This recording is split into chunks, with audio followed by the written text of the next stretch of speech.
Buenos días, buenas tardes, buenas noches o lo que sea. Hoy vamos a hablar de un tema que pienso que es muy importante, que es el tema de la creación. Muchas veces en clase o en reuniones sale este tema y bueno, hay mucha gente, la mayoría, que tiene motivos más que suficientes o tenemos para creer que Dios ha creado el universo y todo lo que en él se contiene. Pero hay gente que duda y sobre todo algunos dicen que claro, que es que la fe y la ciencia no compaginan muy bien. Pero claro, están equivocados. Y yo les digo, bueno, ¿y por qué decís eso? Hombre, porque es que la ciencia dice otra cosa. Digo, bueno, ¿y qué dice la ciencia? Digo, pues la ciencia, dicen, habla del Big Bang. Digo yo, sí. ¿Y quién fue el primero que inventó esto del Big Bang? ¿Quién fue el primero que formuló esta teoría? Y no he encontrado a nadie, ni con carrera ni sin carrera, que me sepa dar la respuesta. A lo mejor me dicen el nombre de algún científico conocido, pero nada más. Y entonces yo pregunto, bueno, ¿y era creyente o no creyente? Dicen, hombre, pues se supone que no creyente. Digo, ¿qué me decías tú de la... ¿Qué me decías tú de la creación? ¿Que no lo creó Dios el mundo? ¿O qué me decías? Dios no creó el mundo se creó a partir del Big Bang. Del Big Bang. Bueno, yo te hago una pregunta. ¿Y el Big Bang, quién fue el primero que formuló la teoría del Big Bang? ¿Tú sabes quién es? No, la verdad es que no, pero... porque eso ya eran partículas que estaban en suspensión en el universo y a partir de ahí se juntaron y se creó el universo. Uy, Dios mío, qué cosa más complicada. Pero el Big Bang sería la creación de las partículas. Sí. Vamos a ver, ¿y quién fue el primero? ¿Tú crees que el que formuló la teoría del Big Bang era creyente o no era creyente? Bueno, pues mira, si queréis saber quién era, coger el móvil, sacáis el móvil, lo tengo aquí, y miráis en Google, y ahí ponéis padre del Big Bang. ¿Quién aparece? Miran, dicen, nada.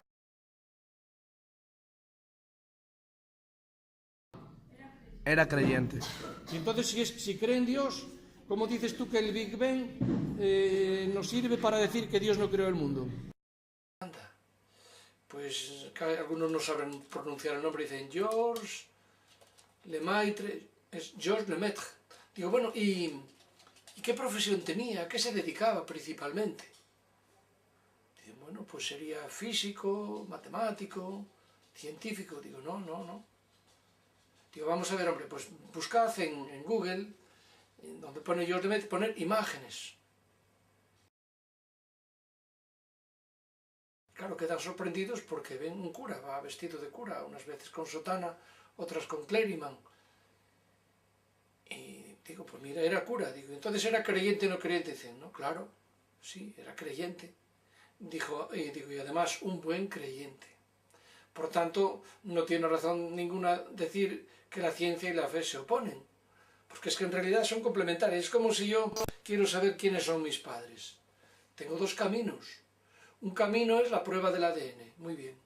Pero hay otro mucho más sencillo y barato y certero igualmente, que es la fe y la confianza en lo que me han dicho mis padres, que son ellos. Más aún, fijaros, si a mí me hicieran la prueba del ADN y me dijeran que los que yo tengo por mis padres no lo son, no creería en la prueba del ADN.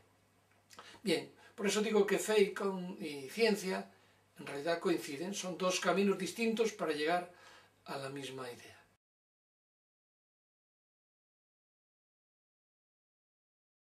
Recientemente he terminado de leer un interesante estudio sobre el padre del Big Bang,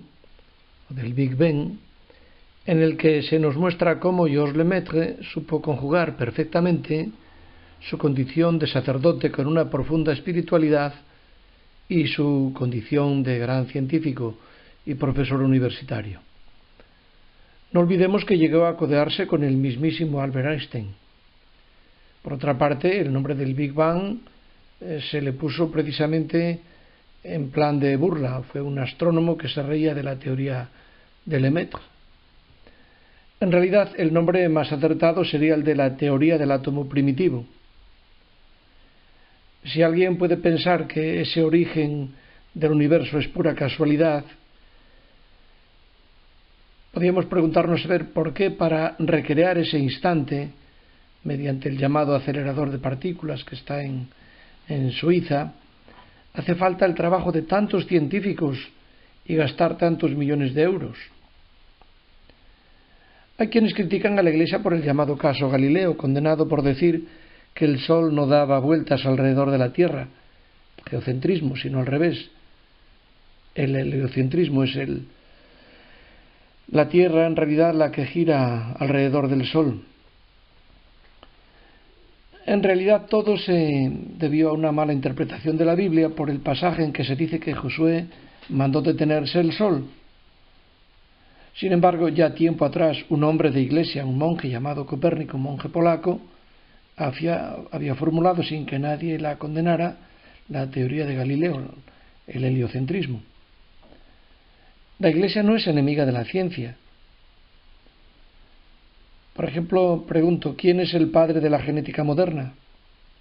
Pues fue un fraile agustino llamado Gregorio Mendel, cuyas leyes seguramente todos hemos estudiado algún día. Imaginemos al mejor científico, mejor médico, por ejemplo, un neurocirujano. Él podrá hacer una importantísima operación y saber mucho sobre el cerebro, pero el cerebro ya estaba inventado por otro mucho más sabio que él, al que llamamos Dios. ¿Qué razón tenía Albert Schweitzer cuando decía que un poco de ciencia aleja de Dios, mucha ciencia acerca a él?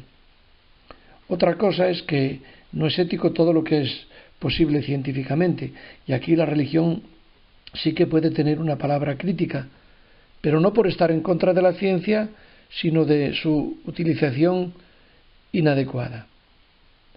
Puede haber pintores que pintan cuadros preciosos, pero donde está una fotografía de una estampa de un paisaje otoñal o primaveral, de tantas maravillas de la creación, no es menos inteligente que el que fue capaz de hacer una obra de arte en un lienzo.